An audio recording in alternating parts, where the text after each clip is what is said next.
Just in from the factory, an off-road capable travel trailer that I'm a little disappointed in. Let me show you why. Welcome to HBRV Lifestyle. They call me the Honey Badger because I give it to you straight and transparent about the RV business. This is a 2024 rpod 192 factory fresh. Now the way I do walkthrough videos is there's not a bunch of editing, not a bunch of jump cuts. It's just me walking around talking about the unit. So you want to make sure you watch the entire video or you might miss out on something. Okay, first off, it's got an electric tongue jack, one propane tank, and a capability to have 2 batteries with a battery disconnect.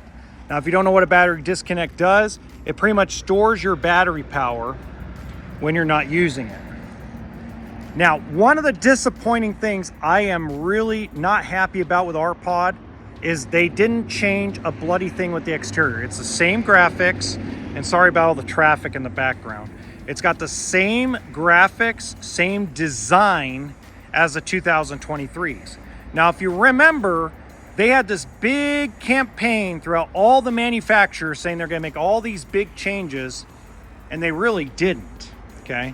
But there are still some really cool things. It's still a really well-built travel trailer. It's still one of the top built small trailers on the market.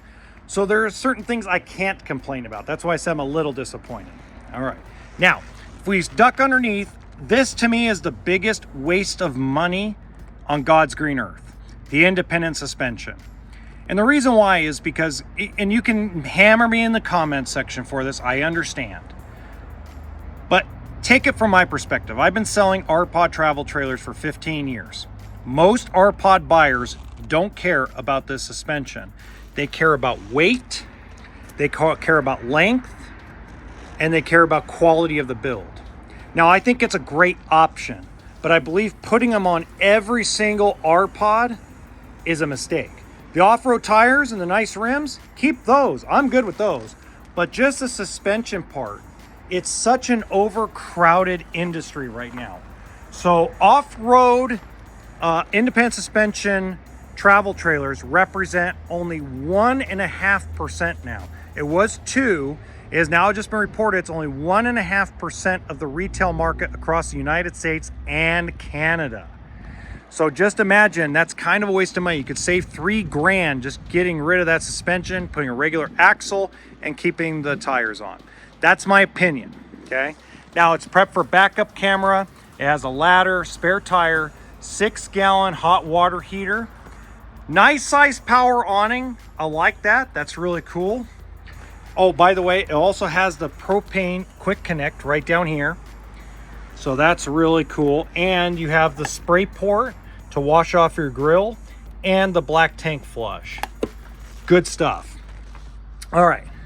Now, some of the packages this came with is comes with solar, Asdale fiberglass. It has a tire pressure monitoring system and the beast mode package, which includes that suspension.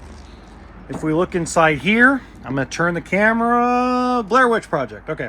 It's 22 feet 2 inches in total length and weighs 3,837 pounds dry. Okay. Now, for those of you that care about GVWR, I'll quickly go over here and cover that. And that is right here. And then we'll go inside. GVWR, 5,017 pounds. I'm sorry if I'm shaking today, guys. Low blood sugar and too much caffeine with too much coffee. Had a big, tall McDonald's coffee before I started doing this video. Probably a mistake. Okay. The other very disappointing thing for me is that the color of the cabinets, the color of the cushions, and the entire design of these travel trailers is identical to the 2023s. And the reason why it's disappointing is because now when a customer walks in and says, hey, I want to see the differences between a 2023 and a 2024, they're like, hey, wait a minute, there's no differences. Yeah, pretty crazy, right? Okay, now that's a Murphy bed. I'm not going to fold it down, but it's one of the better Murphy bed. To me, one of the best Murphy bed setups ever, just because you have the closets on both sides and they're 2 full-size closets.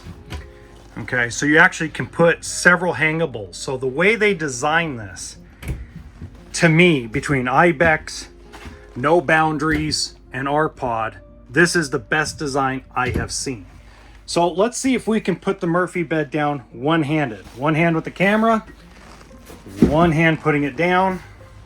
Just simply push in, pull the knob, pull it down, and then you fold down your mattress. Look at that, we did it one-handed. Woohoo! Okay, boy am I shaking a lot today. Okay, kitchen, lots of positives. I know there's not a lot of counter space. That's normal in a small travel trailer, especially a 22-footer. So you're gonna have to use this table as part of your counter space when you're doing prep work. But I like that big sink. See, if you've seen other videos, I mentioned chili, I mentioned pozole, I mentioned tortilla soup. You need tall, nice sized pots to do those things. This gives you that versatility, and I really like that. 2-burner stove to me is plenty. I'm good with that. Oh, somebody's calling me from the thing. Okay. Then you got your convection microwave. So that makes up for not having an oven. And then you have great storage above. That's a deep cabinet. They do a really good job at the factory of giving you deep cabinets. By the way, if you enjoy the transparency, please hit the like button and subscribe to the channel. See, I give you both the good and the bad. That's, you know, I'm not everything sky's falling guy. Okay, central vac, I really like that. I'm glad they kept it. There were conversations about them getting rid of it. 6 cubic foot gas electric refrigerator or propane electric refrigerator. My favorite fridge, just because of the fact that if you're a dry camper, it works out good. It actually has a propane furnace and a decent pantry. And of course, you're hearing my leather jacket squeak and squirrel because it's cold and I like my leather jacket. Okay, above the dinette table, we have all these cabinets. Deep, long storage, good for pots, or not pots, good for plates, bowls, things of that nature. Then your dinette will turn into a bed for one person. And you got your TV. So this will sleep about 3 people. And then in the bathroom, you have your, that's actually pretty good space for the toilet. Good sink. Decent sized shower. That's pretty good for being a small travel trailer. And then you have this huge linen closet. Only thing I feel is that is all a waste of space, but I'm pretty sure there's access to electrical or plumbing back there, so that's probably why those are covered. But again, probably could have used the space a little bit better. Okay, it has a roof mounted air conditioner. They usually put a 15,000 BTU in here, so it'll feel like a bloody ice box.